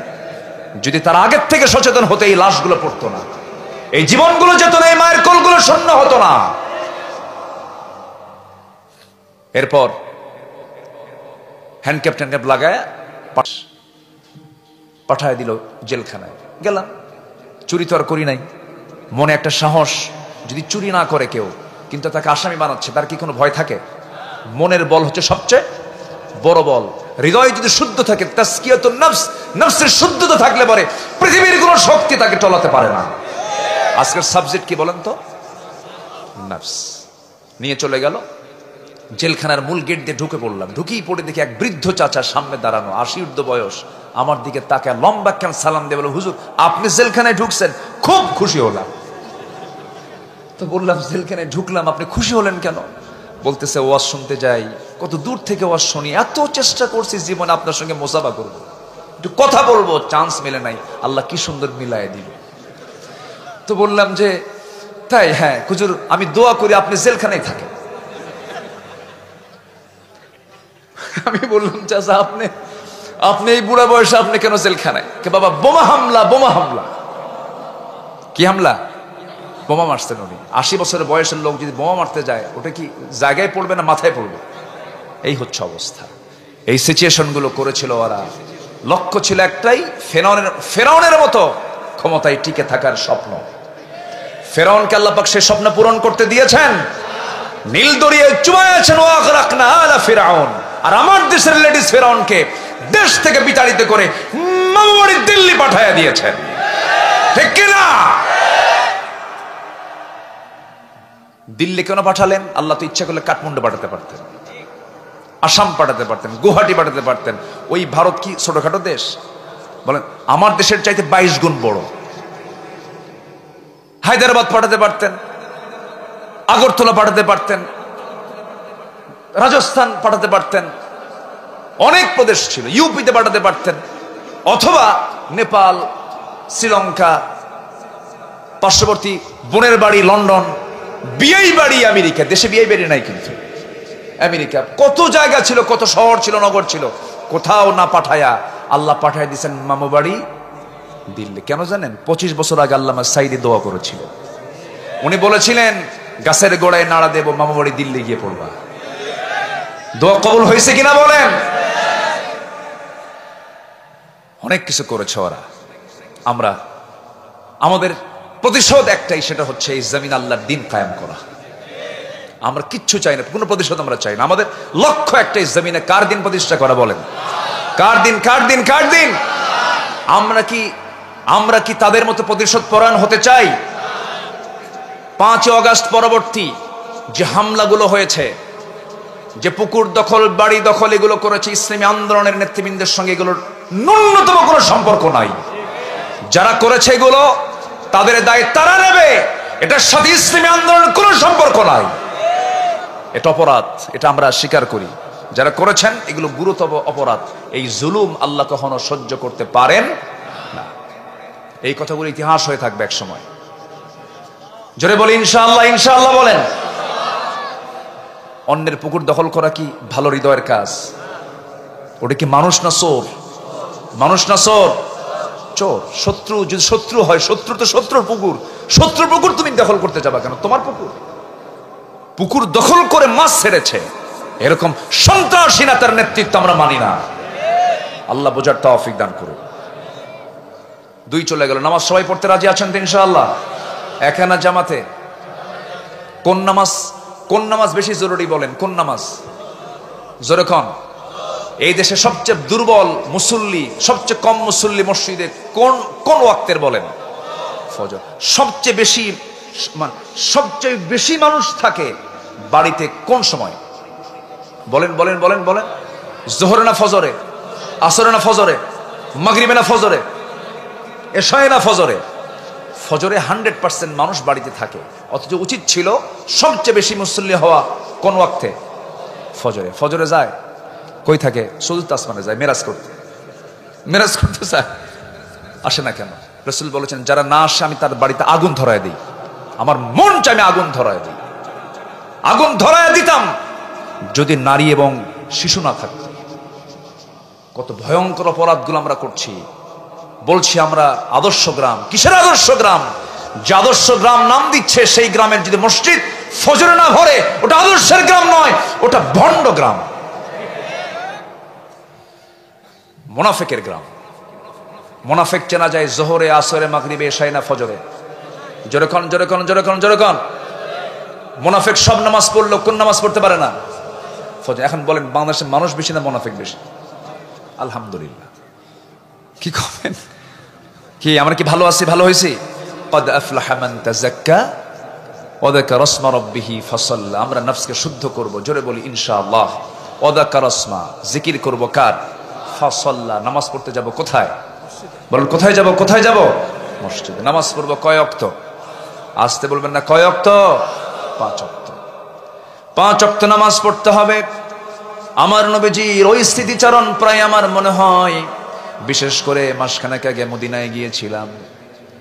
লাস্ট সফর ছিল আমার, বহুবার গিয়েছি আলহামদুলিল্লাহ। আল্লাহ শুকরিয়া আদায় করি, আল্লাহ পাক যাওয়ার তৌফিক দিয়েছেন। এবার গিয়েছিলাম, ভিতরে ঢুকলাম। মা বাইনা বাইতি ওয়া মিম্বারি রাওদাতুম মিন রিয়াদিল জান্নাহ। রাসূল বলেছেন আমার ঘর, আমার ওই মিম্বার এর মাঝখানে যে অংশটুকু, এটা হলো জান্নাতের টুকরা। সবাই সেখানে যাওয়ার চেষ্টা করে, আমি চেষ্টার অংশ হিসেবে গিয়েছিলাম। ভিতরে ঢুকলাম, পিছন দিকে বসে আছি। সময় মাত্র পাওয়া যায় 10 মিনিট। সূরা তাড়াতাড়ি বের করে দেয়। বহু লোক একের পর এক আসে। মনে মনে ভাবলাম ফজরের একটু আগদা বের আসলাম। 3টার দিকে ঢুকেছি, আজান হয়ে যাবে 4:15টার দিকে। এমন সময় ভাবলাম একটু সময় লম্বা করা যায় কেমন করে। আমার দিকে তাকায় আছে কিছু প্রবাসী ভাইয়েরা, আমার দেশের কিশোরগঞ্জের, ময়মনসিংহের কিছু মানুষ আমার দিকে তাকে আমার চিনছে, সালাম দিছে। সালাম দেখে হুজুর আপনি আসছেন, দেখি চেষ্টা করি আপনাকে বেশি সময় রাখা যায় নাকি। বললাম আলহামদুলিল্লাহ, আল্লাহ ব্যবস্থা করে দাও। তো এই প্রবাসীগুলো যে ওখানকার প্রশাসনিক কর্মকর্তার কাছে যে এমন পাম দিছে, আমার দেশের মানুষ কিন্তু তেল মারতে পারে মোটামুটি। কি তেল মারায় কি আমার দেশে কি লাস্ট না ফার্স্ট? যা না তাও কয় আমি কিছুই না। আমার ব্যাপারে এমন বক্তব্য দিছে আমি তো বুঝতেইছি। দূর মেরে প্রশাসনিক কর্মকর্তা আমার কাছে এসে সালাম কালাম দিয়া একদম সুমা সুমা খায়। ওরা তো সুমা খাই ফেলে, সুমা টুমা দিয়ে একদম টেনে নিয়ে একদম রাউদাতুম মিন রিয়াদিল জান্নাত, একদম নবীর কবরের দেওয়ালের সাথে, ঘরের দেওয়ালের একদম ফার্স্ট কাতারে আমারে বসায় দিয়া, ইনটেক একটা জমজমের বোতল দিয়া, খেজুর দিয়া, আবার আগরের ধোঁয়া দিয়ে আমারে বরণ করে নিয়ে বলে, হুজুর এখানে বসেন। দেখছেন প্রবাসীদের কারবার দেখছেন? আমার দেশের মানুষ আলহামদুলিল্লাহ বলেন, যেরকম আলহামদুলিল্লাহ। বসলাম, বসে বাম দিকে তাকায় আছি, আমার নবীজির ফ্লেভার যেন পাচ্ছি। নবীজি শুয়ে আছেন, সুবহানাল্লাহ। আমার নবীজি ওখানে বসেই গোটা পৃথিবী শাসন করেছেন, গোটা পৃথিবীর নেতৃত্ব দিয়েছেন, রাহমাতুল লিল আলামিন। তার নেতৃত্বেই গোটা পৃথিবীতে ইসলাম ছড়িয়ে পড়েছে। আল্লাহু আকবার বলেন। সব নবী ছিলেন আঞ্চলিক নবী, আমার নবী হচ্ছেন বিশ্ব নবী, যেরকম সুবহানাল্লাহ। সব নবীর হায়াত বেশি বেশি, আমার নবীর হায়াত কম কিন্তু বরকত বেশি। আমার নবীজির 23 বছর আন্দোলন বিফল না সফল? বিফল না সফল? কি দিয়া? এই কোরআন দিয়ে যদি আমরাও যদি কোনো আন্দোলন করি, আমরা বিফল হবে না সফল হব? শুধু নেতাকে বলবেন, তো নেতাকে বলবেন, ও নেতা আসছো ভালো কথা, তোমার আন্দোলন কি? কি নিয়ে আন্দোলন? অন্ন, বস্ত্র, শিক্ষা, বাসস্থান, চিকিৎসা, এগুলো বক্তব্য বহু শুনছি। কোরআন নিয়ে তুমি আন্দোলন করো কিনা? হ্যাঁ, ইয়েস। কোরআন ছাড়া যা বলতে আসবা জুতা বেটা করবেন, জুতা বেটা, ঠিক কিনা? কোনো সুযোগ নাই, কোনো সুযোগ নাই। কারণ মুসলমান হয়ে যারা কোরআনকে চায় না, ওরাই কাট্টা মুনাফিক, ওরাই ফাসিক, ওরাই জালেম। শরিয়াকে যারা বিশ্বাস করে না, নতুন করে ঈমান আনতে হবে তাদেরকে। কি কথা বলার দরকার আছে? কত হেকমত খাটাবো আর বলেন? কোনো হেকমত নাই। হেকমত মানে সত্যকে আড়াল করা নয়, হেকমত মানে হচ্ছে সত্যকে সুকৌশলে উপস্থাপন করার না। আল্লাহ বোঝার তৌফিক দান করুন, জোরে বলি আমিন।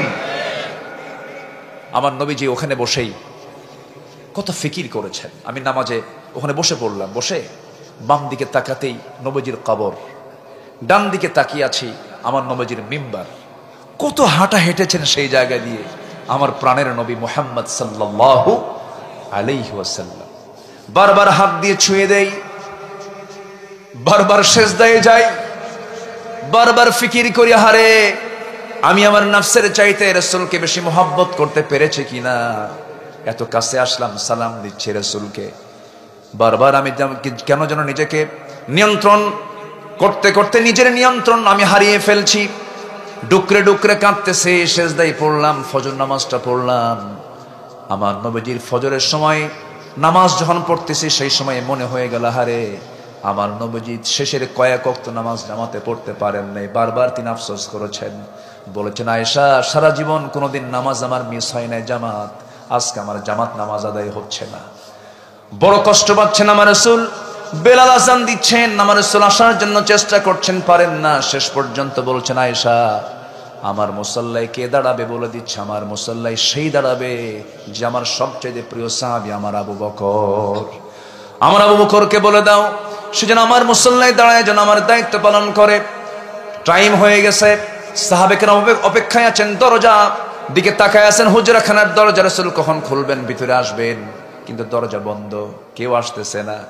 আস্তে করে ইঙ্গিত চলে আসলো, সাইয়েদনা আবু বকর আমার নবীর মুসাল্লায় দাঁড়ানো মাত্রই হাউমাউ করে কান্না শুরু হয়ে গেছে। সাহাবীরা কান্দে, সাহাবীদের কান্নার আওয়াজ নবীর কানে চলে গেছে। রাসূল বলছে, আয়েশা আমার সাহাবীরা কান্দে কেন? আপনি নাই, আপনি নামাজ পড়াতে পারছেন না, এই জন্য কান্দে। আমরা আবু বকর নামাজ শুরু করো না কেন? নামাজ শুরু হয়ে গেছে। রাসূল বলছেন, আমার আয়েশা একটু আমাকে নিয়ে চলো, জানালার কাছে নিয়ে চলো। জানালার কাছে তিনি গিয়ে দাঁড়ালেন, ফাঁকা দিয়া নামাজের দৃশ্যগুলো দেখেন। নবীজির কান্নার কোনো আওয়াজ নাই, কিন্তু যেন নদীর মতো বহমান, চোখের কোনা বেয়ে বেয়ে টপ টপ করে পানি পড়ছে। চোখের পানিগুলো বারবার মুছে মুছে দিচ্ছেন আর বলছেন, ইয়া রাসূলুল্লাহ আপনি কাঁদেন কেন? আপনার কান্না আমার জন্য দারুণ কষ্ট হয়ে যাচ্ছে। আপনার কান্নার তো কোনো কারণ নাই, তারা তো নামাজ পড়ছে। রাসূল বলছেন, আয়েশা রে তুমি কি জানো এই কান্না আমার কষ্টের নয়, এই কান্না আমার মহানন্দের, বিশাল আনন্দের জন্য আমার চোখে পানি চলে আসছে। এই নামাজ আজকে রাষ্ট্রীয় পর্যায়ে কায়েম হয়েছে। তুমি কি জানো আয়েশা, এই নামাজ কায়েমের সংগ্রাম করতে গোটা শরীরটা আমার ক্ষত বিক্ষত হয়ে গেছে। এই যে দাগ, এই যে হাতে দাগ, এই যে পায়ে দাগ, এই যে নখে দাগ, এই যে দাঁত ভাঙ্গা, ওহুদে দাঁত ভেঙে গেছে, কোমরে খন্দকে কোমর নড়ে গেছে, কোমরটা কুজো হয়ে গেছে, কোমর সোজা করতে পারি না। এই যে কোমর হারালাম, এই যে দাঁত হারালাম, এই যে জন্মভূমি ত্যাগ করে চলে আসলাম, এত কিছু যে করলাম, যে নামাজ কায়েমের জন্য সেই নামাজ আজকে রাষ্ট্রীয় পর্যায়ে কায়েম হয়েছে। এই আনন্দই আমার চোখের পানি বের হচ্ছে। এই কারণে আয়েশা আমার আবু বকরকে বলো সেজন্য নামাজটা পড়ায় নেয়। নামাজ শেষ হয়ে গেছে, রাসূল দুনিয়া থেকে বিদায় নেবেন। বিদায় নেওয়ার প্রাক্কালে আমার নবীজি কাউকে স্মরণ করেন নাই, শুধুমাত্র আমাকেই স্মরণ করেছেন, আমাকে ফলো করেছেন, আমার বারবার ফিকির করেছেন।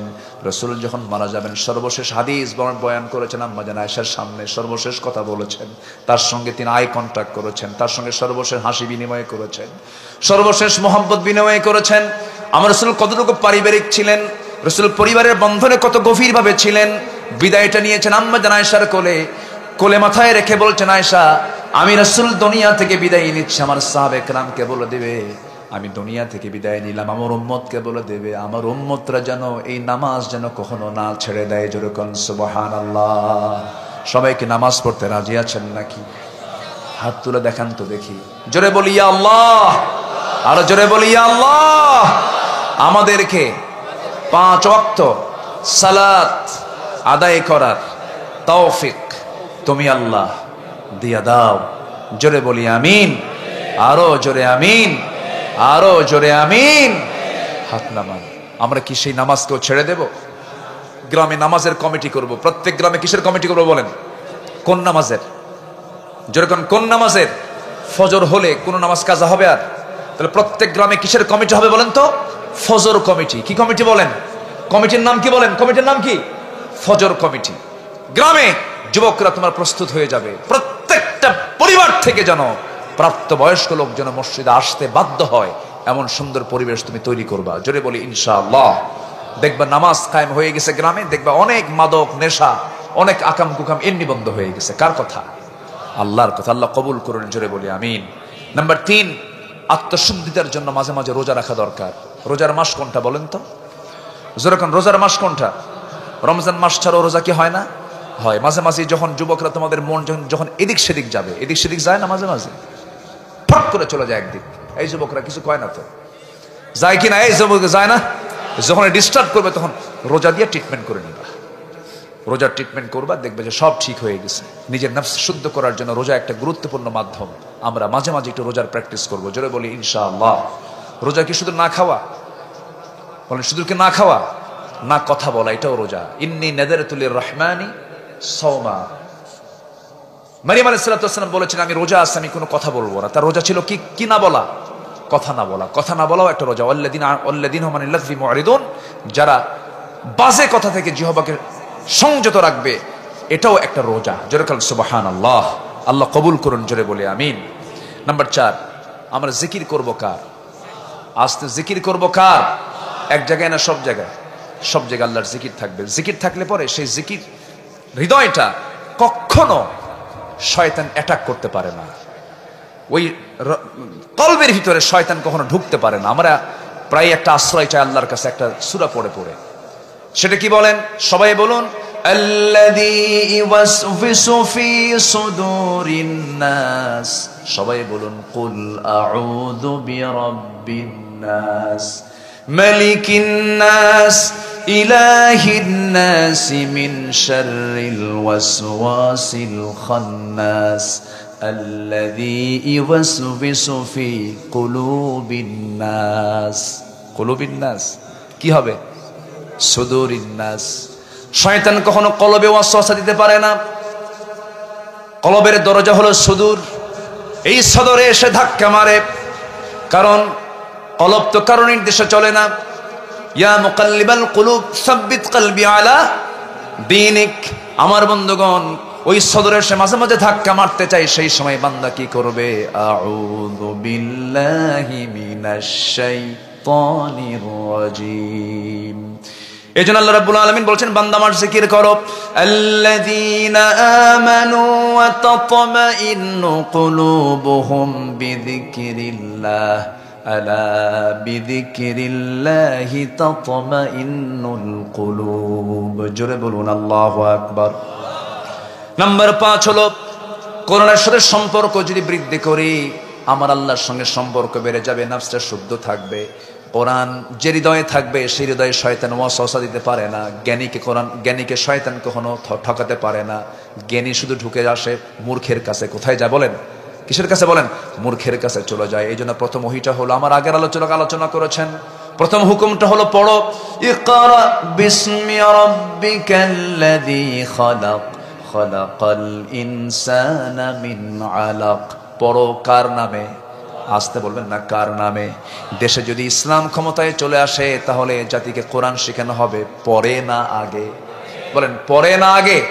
আগে কোরআন শেখানো হবে। কোরআন আগে শিখলে পরে ওই বান্দা কখনো চুরি করতে শিখবে না। সুকৌশলে এই 54 বছরে জাতিকে কোরআন থেকে দূরে রাখা হয়েছে, তার বড় প্রমাণ হলো এখানে যারা বসে আছেন, এই জায়গায় একটা প্রশ্ন করলে পরে হাত যতগুলো উঠবে, এই সমস্যা শুধু এখানকার নয়, জাতীয় সমস্যা। আমার বন্ধুগণ, কোরআনকে সহি করে পড়তে পারার মানুষ আমার দেশে বেশি না কম? শুধু কম না, অনেক কম। নামাজি যেমন মাত্র 5%, কোরআন শুদ্ধ করে পড়তে পারে 5%ও না, তারও কম। আরো কম কোরআন পড়তেই পারে না। কেন হলো এটা? শিক্ষা মন্ত্রণালয় ছিল, এই শিক্ষা মন্ত্রণালয় 54 বছর ধরে তারা মন্ত্রিত্ব পালন করেছে, মন্ত্রণালয়ের দায়িত্ব পালন করেছে, কিন্তু সব শিক্ষা দিতে পারলেও কোরআনটাকে অবহেলার চোখে দেখেছে। বুয়েটে দেয় নাই, ডিওতে দেয় নাই।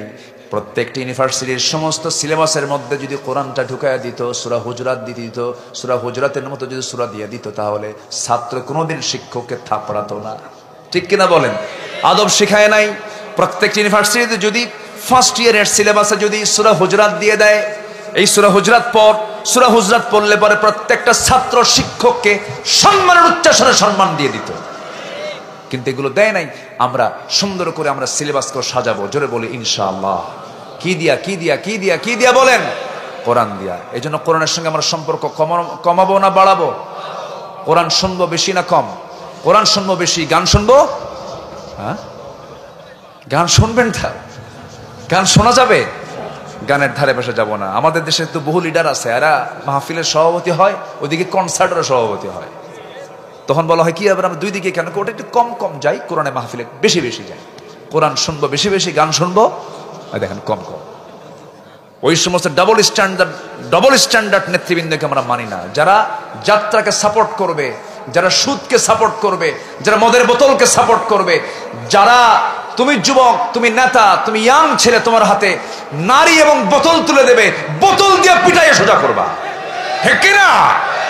এটা মাথায় রাখো। এখন সময় এসেছে আমাদের, আল্লাহ কবুল করুন, জোরে বলি আল্লাহুম্মা আমিন। নাম্বার 6, সেজদার মধ্যে কাঁদতে হবে, কম না বেশি? কান্নার জায়গা কোথায়? সেজদায়। কান্নার জায়গা কোথায়?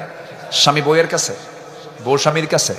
স্বামী বউয়ের কাছে কানলে বউ বলবে তুমি কি পুরুষ নাকি? পুরুষ কান্দে, শেষ, আপনার কান্নার দাম একদম 0। আবার বউ কাঁদতেছে স্বামীর কাছে, স্বামী হাসে আর কয় মেয়ে মানুষ এরকম কান্দে কি, ঠিক কিনা বল? কেউ কান্নার মূল্য দেবে না ভাই। যতই কান্দেন বলবে এটা অভিনয়, কোনো লক্ষ্য আছে, এই কান্দে কেন, লক্ষ্য খারাপ, বিভিন্ন বলবে। কিন্তু আপনি সেজদায় পড়ে আল্লাহর কাছে কাঁদবেন, আল্লাহ বলবেন বান্দা তুই আমার কাছে যখন কেঁদেছিস, যা, তোর চোখের পানি জমিনে পড়ার আগেই 7 জাহান্নাম আমি হারাম করে দিলাম। যেরকম সুবহানাল্লাহ। কাঁদবো কার কাছে? আল্লাহ রাব্বুল আলামিন বলেন ইয়াখিরুনা লিল আযকানি ইয়াবকুন ওয়া ইয়াজিদুহুম খুশুআ। কাঁদতে লুটিয়ে পড়ে এবং তাদের বিনয় বৃদ্ধি হয়ে যায়, সেজদায় অবনত হয়ে আল্লাহর কাছে তারা রোনাজারি করে। আমরা চাইবো কাঁদবো কার কাছে বলুন? নাম্বার 7 হলো হালাল রিজিক যারা উপার্জন করবে, আল্লাহ তাদের নাফসকে শুদ্ধ করে দিবেন। হালাল রিজিক উপার্জন করতে হবে। কুলু মিনাত তাইয়িবাত ওয়া আমালু সালিহান ইন্নী বিমা তা'মালুনা আলিম। নাম্বার 7 হলো মিথ্যাচার বাদ দিতে হবে, গীবত বাদ দিতে হবে। ওয়ালা তাজাসসু ওয়ালা ইয়াগতাব বা'দুকুম বা'দান আইয়ুহিব্বু আহাদুকুম আন ইয়াকুলা লাহমা আখিহি মাইতান ফাকারিহতুমু ওয়াত্তাকুল্লাহ ইন্নাল্লাহা তাওয়াবুর রহিম। জোরে বলুন আল্লাহু আকবার। এগুলো বাদ দেব আমরা। নাম্বার 9 হলো অহংকার ছেড়ে দিতে হবে। অহংকার আত্মগরিমা করা যাবে না। 16 বছরে শুধু একটা অহংকারই পেয়েছি। মাঝে মাঝে শুনতাম আমরা, আমার বাপের দেশ, বাপ স্বাধীন করছে, দেশ আমার। শোনেন নাই? খালি এটাই শুধু চলছে 16 বছর। আল্লাহ কয় থাম, দেশ কার দেখাচ্ছি। শেষে কি বললো? ঢাকা ইউনিভার্সিটির মেধাবী ছাত্র তারা দেশ গড়বে, তাদেরকে বলে রাজাকারের নাতিপুতিরা চাকরি পাবে, রাজাকারের নাতিপুতিরা চাকরি পাবে। এটা কি বিনয়ের কথা না অহংকারের কথা? অহংকারকে নামায় দেন কে? আস্তে অহংকারকে নামায় দেন কে? অহংকারীকে জিরো বানায় দেন কে? আল্লাহ। অহংকার করা যাবে না, ইমানদার কখনো অহংকারী হতে পারে না। ওয়ালা তুসাইর খাদ্দাকা লিন-নাসি ওয়ালা তামশি ফিল আরদি মারহান ইন্নাল্লাহা লা ইউহিব্বু কুল্লা মুখতালিন ফখুর। জোরে বলুন আল্লাহু আকবার।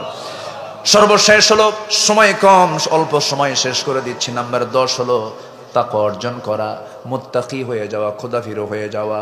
আল্লাহ রাব্বুল আলামিন বলছেন এই গুণ যদি তোমরা অর্জন করতে পারো ফলাফল হলো জান্নাত। জোরে কোন সুবহানাল্লাহ।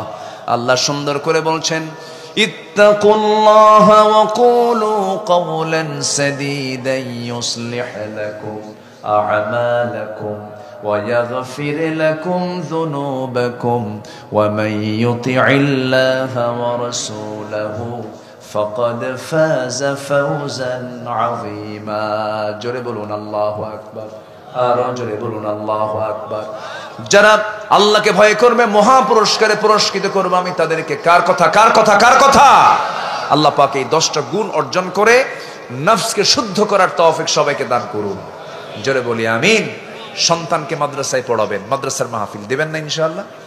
জোরে বলেন ইনশাআল্লাহ। সন্তানকে যা বানান আগে আলেম বানান, যা বানান আগে হাফেজ বানান, যা বানান আগে আল্লাহওয়ালা বানান, এরপরে যা করেন করেন। তাহলে রডের বদলে বাঁশ দেবে না। রডের বদলে কি দেবে না? এই ছেলে পেলে বসো। আপনার সামনে কেমনে যায়? এই লোকের সামনে থেকে তো যাওয়ার কথা না। এই লোকের যে রাগ আল্লাহ দিছে, বুঝলেন? এই লোককে দেখলে আমার মুসার কথা মনে হয়। প্রচন্ড রাগী মানুষ, বুঝলেন? রাগের দরকারও আছে। রাগের দরকার আছে না নাই বলেন তো? মুসার রাগ না থাকলে ফেরাউন সাইজ হতো। রাগের দরকার আছে। জি, আমরা শেষের দিকে, আমি শেষ করে দেব, বহু আগে উঠেছি। আজকে সময়টা কেমনে যে চলে গেল। তা আসছি, খুশি হয়েছেন তো নাকি? খুশি হয়েছেন তো সবাই? আমিও মহা খুশি। আপনি খুশি, আমি মহা খুশি, আমি আনন্দিত। এই মাদ্রাসাকে তুমি আল্লাহ কবুল করো। জোরে বলি আল্লাহুম্মা আমিন। এই মাদ্রাসার ছাত্র দিয়ে ভরপুর করে দাও। জোরে বলি আল্লাহুম্মা আমিন। এই মাদ্রাসাগুলো হলো কি জানেন? ফুল বাগান। এখান থেকে ফুল বের হয়। আল্লাহু আকবার বলেন। এখানে কোনো মারামারি আছে? কোন অস্ত্র আছে? এখানে কোনো বেয়াদবি আছে? শিক্ষক যদি বলে এখানে দাঁড়ায় থাকবে 2 ঘন্টা, কিচ্ছু বলবে না। ইউনিভার্সিটিতে সম্ভব? ইউনিভার্সিটিতে মাঝে মাঝে ছাত্রই শিক্ষককে দাঁড়ায় রাখে, স্যার দাঁড়ায় থাকেন, 2 ঘন্টা নড়াচড়া করবেন না। কি আছে না বলুন তো? আচ্ছা, অবরুদ্ধ করে রাখে। মাদ্রাসায় এরকম পাবেন না। মাদ্রাসায় হুজুর বের হবে, জুতা রেডি, ওযু করবে, পানি রেডি, ওযু শেষ, গামছা রেডি। সুবহানাল্লাহ বলবেন না? এটা কিসের আদব বলেন? কিসের আদব? কিসের আদব? কোরআনের আদব। আল্লাহ কবুল করুন। জোরে বলি আমিন। মাদ্রাসায় দিবেন। মাদ্রাসার জন্য একটু চাওয়া দরকার। মাদ্রাসা তো আসলে এদেশের মাদ্রাসাগুলো লাউ কুদুবাসের টাকা দিয়ে চলে, জনগণের টাকা দিয়ে চলে। ইসলাম আসুক, কাউরে দেওয়া লাগবে না, রাষ্ট্র বানায় দেবে। জোরে বলি ইনশাআল্লাহ। এই পরিবেশ যদি আসে তাহলে লাগবে না। এখন যাকাতও দেন, ট্যাক্সও দেন। যারা যাকাত ফরজ মনে করে দেন, ট্যাক্সও দেন। ট্যাক্সও দেওয়া লাগে, যাকাত। যদি ইসলাম ক্ষমতায় আসে ট্যাক্স লাগবে না, যাকাত দিলে হয়ে যাবে। আলহামদুলিল্লাহ বলেন। জরিমানা তো আমরা জরিমানা দিচ্ছি অনেক। সম্মানিত ভাইয়েরা বসুন।